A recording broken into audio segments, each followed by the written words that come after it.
Well, hello everyone. It's Sunday evening, and I thought I would just jump on and do a little informational video about the various types of journals. Hoping that maybe it'll spur you on to try some different journaling options.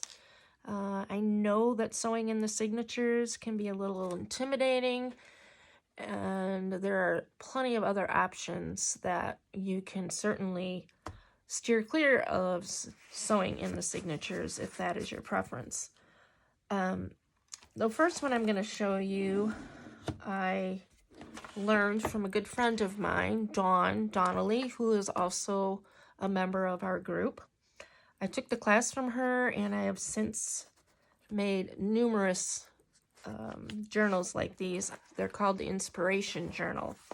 And you basically just take a book and fold all the pages towards the center of the book. Now, you don't do every page. You would do 2 or 3 pages together and just just fold them right into the center of the book, keeping them pretty uniform if you can, because it just looks more aesthetically pleasing if you can do it that way. You can cover the inside cover and the back cover with scrapbook paper to your liking. This happens to sit on our table in the living room, so I wanted it to be blue. So I just covered the front and back of this journal with scrapbook paper. Now at this point, you just continue to add to it. Quotes, pictures, things that inspire you, things that make you happy, things that you might have retrieved from a concert or a vacation.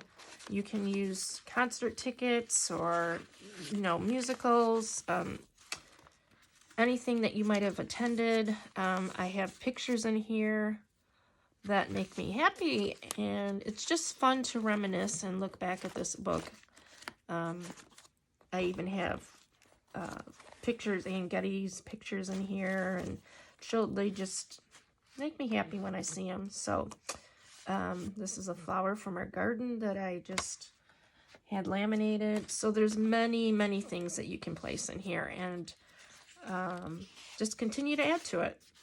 I actually was thinking about putting one of these on our Thanksgiving table this year, right in the center, and putting cards at everyone's place and having them add their thoughts and their memories and what makes them happy, and just sign the tags and date them. And year after year, I'm going to get this book out and just refer to it on Thanksgiving and just look back at it.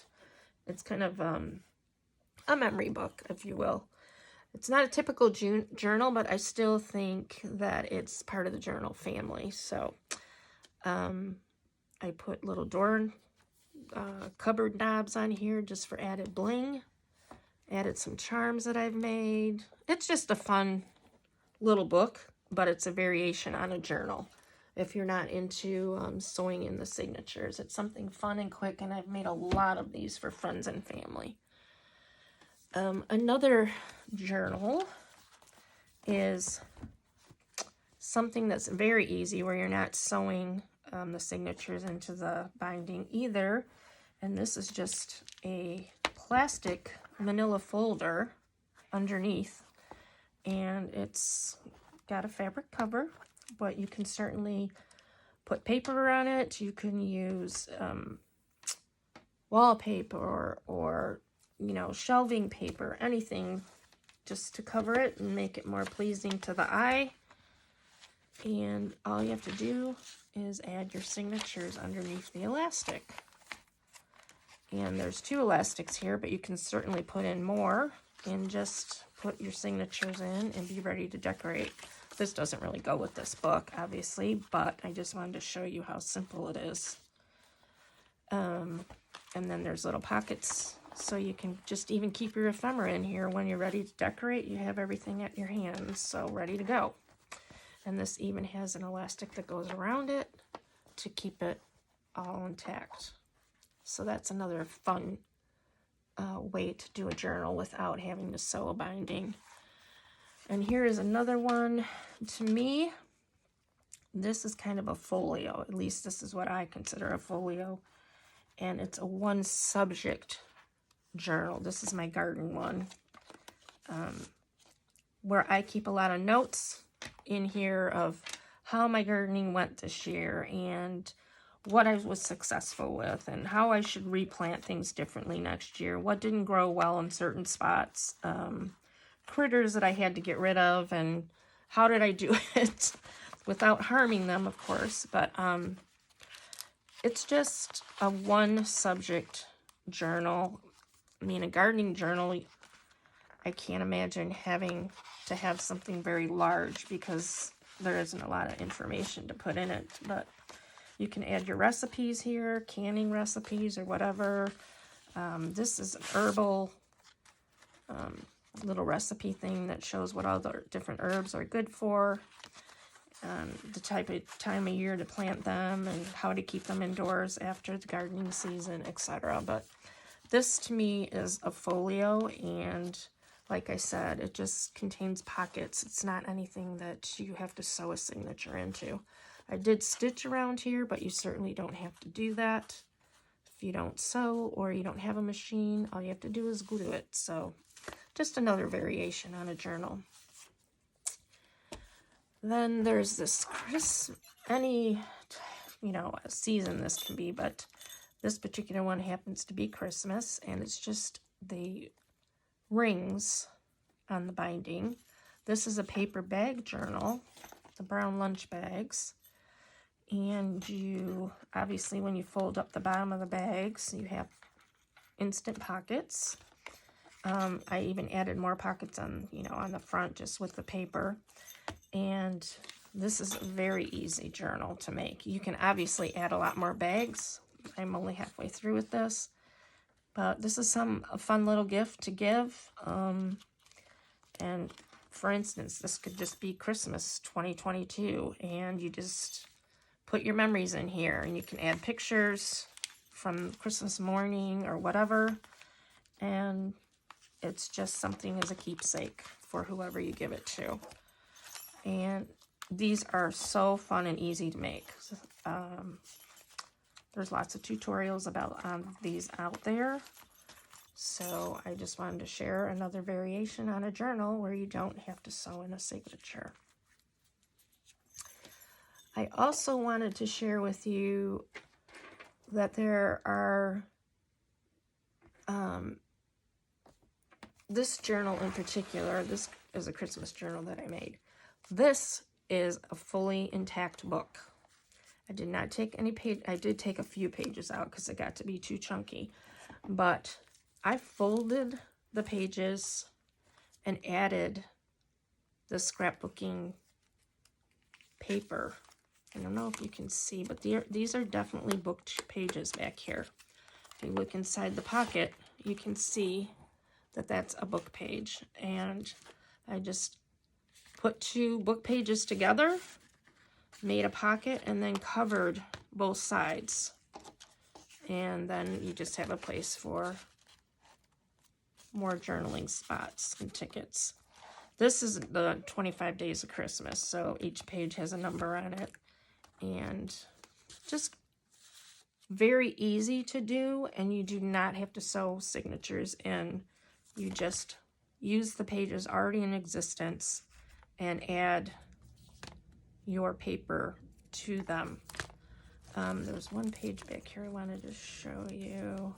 This is actually 3 pages folded into it and made little pockets.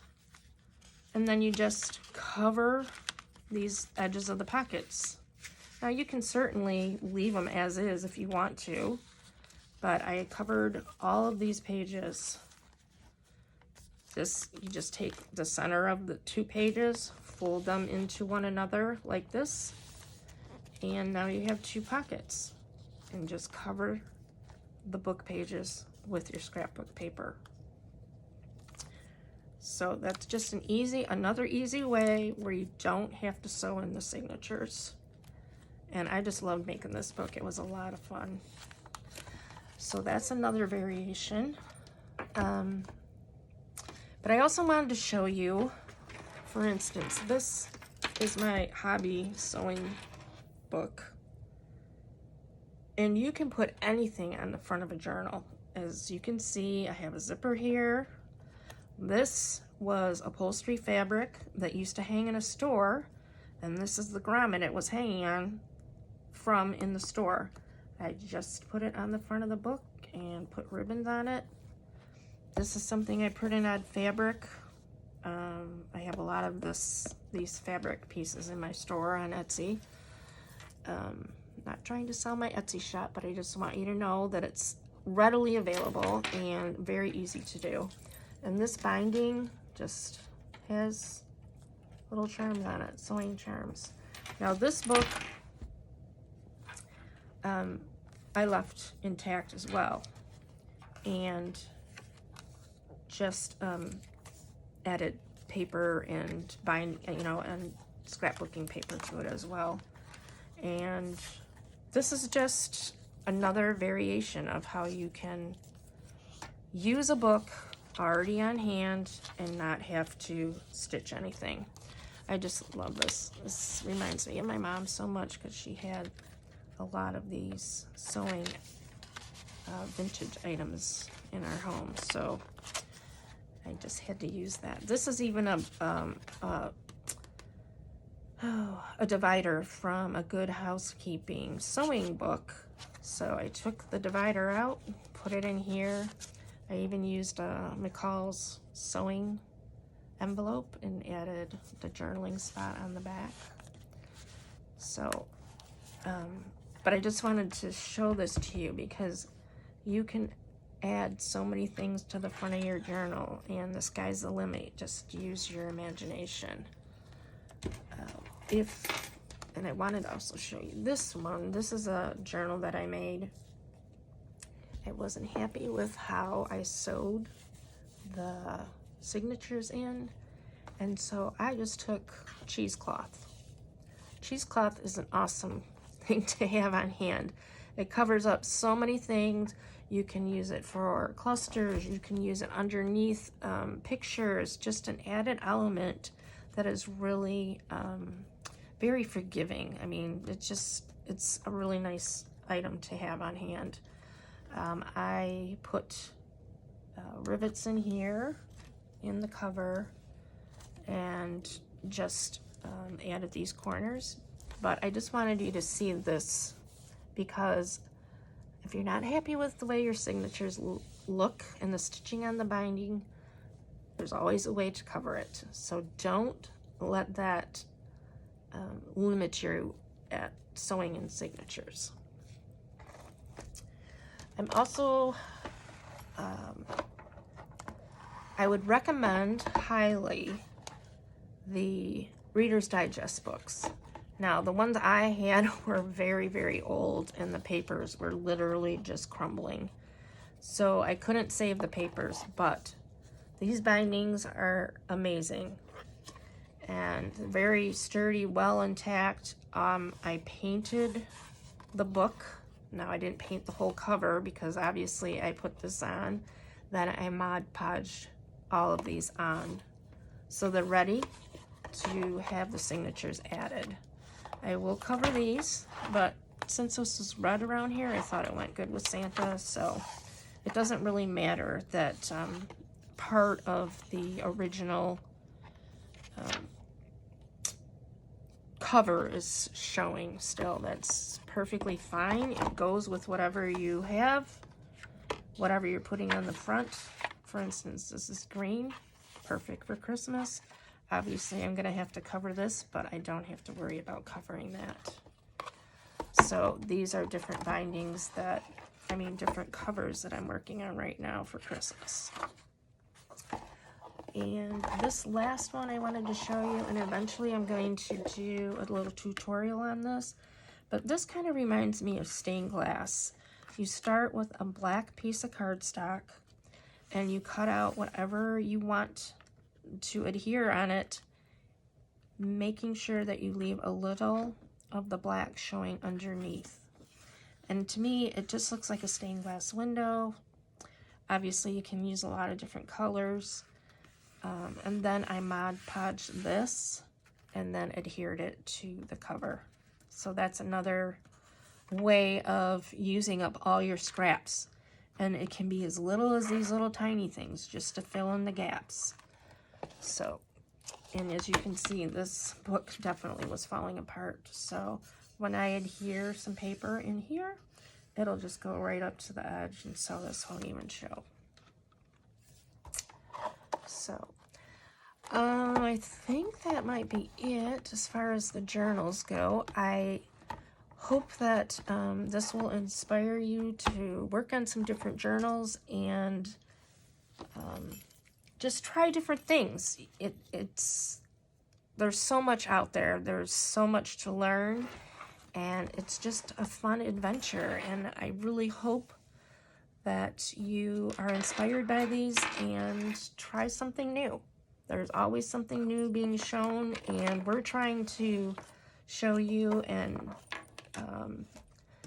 just inspire you to really be involved in this new art craft. I guess for me it's new, but a couple years now.